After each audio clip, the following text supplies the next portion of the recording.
Obrigado, Sr. Presidente, Senhoras e Senhores Deputados, Sr. Secretário de Estado. A menos de 6 meses do final da legislatura, nós temos no quadro da juventude portuguesa um cenário paralisante para o presente e absolutamente desastroso e comprometedor para o médio prazo e para o nosso futuro.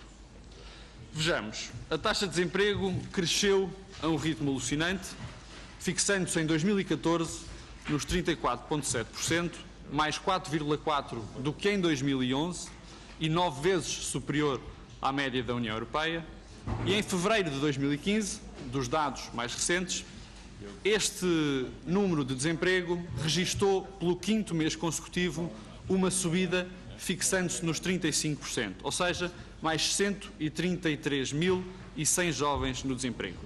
E se esta não é uma realidade nova para o Secretário de Estado do Desporto e Juventude, e isso sabemos, a verdade é que o mesmo nunca foi capaz de encontrar respostas objetivas para esta realidade. Ora porque não é da sua tutela, ora porque não é responsável pela crise que o país atravessa, ora porque não tem culpa que os jovens imigrem, enfim, por tudo e mais alguma coisa, respostas não são encontradas. Bem sabemos também que o escudo que tem servido para desculpar ao longo destes últimos anos, o escudo do passado, ao longo destes últimos anos, alguma incompetência, se continua a manter na narrativa oficial do Governo, mas a verdade é que a realidade é uma só. E por isso, Sr. Secretário de Estado, eu quero abordar-lhe duas realidades que merecem o mesmo alarme social que o desemprego e eu espero que possam merecer, nestes últimos 6 meses de Governo, alguma resposta adicional, se é que isso pode ser esperado por alguém. Taxa de desencorajados e de jovens na ENEM. Do 2º para o 3º trimestre de 2014, há um aumento de 5,1% no número de jovens que, embora disponíveis para trabalhar, não fizeram quaisquer diligências para procurar trabalho. Ou seja, passou dos 7,7% em 2011, 33 mil jovens, para os atuais 21,2%, ou seja, 85 mil jovens. Em contraponto, à taxa de desencorajados da União, que é de 9,2%. Muito, mas muito acima, portanto. Em relação aos jovens da ENEM, os jovens que não têm emprego, não estudam, nem participam em ações de formação, temos no 4º trimestre de 2014 mais de 230 mil jovens entre os 15 e os 29 que não estudavam nem trabalhavam. E, portanto, Sr. Secretário de Estado, que respostas tem o Governo para estas duas novas realidades que devem preocupar, são tão preocupantes para o país como a do desemprego, a que não responderam devidamente?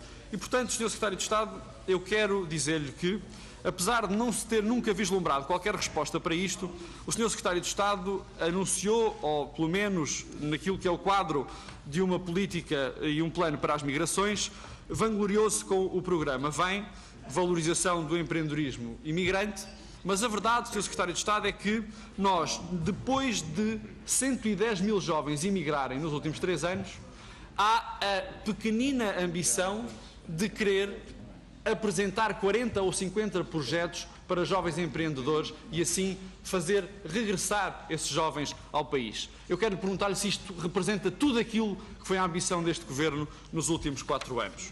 Sr. Secretário de Estado, quero, para concluir esta questão, dizer-lhe o seguinte.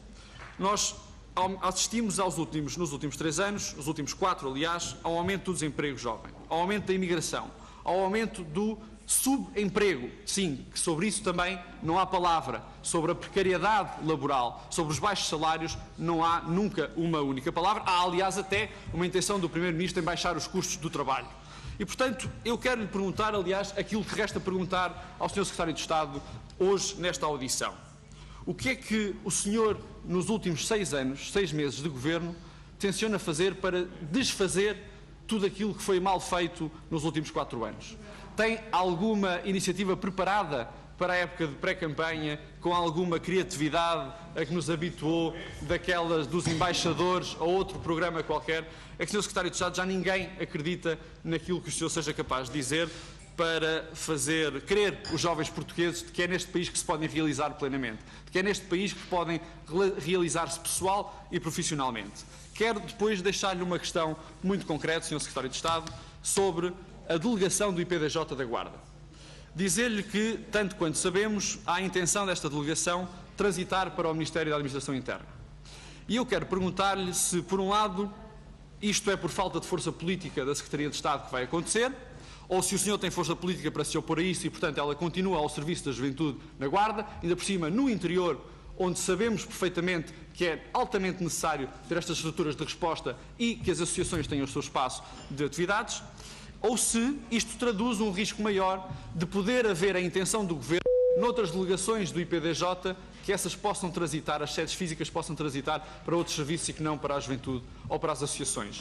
E depois, perguntar ao Sr. Secretário de Estado se nunca houve ninguém interessado em dinamizar esta delegação do IPDJ no plano das associações de juventude e das organizações juvenis em Portugal. Obrigado.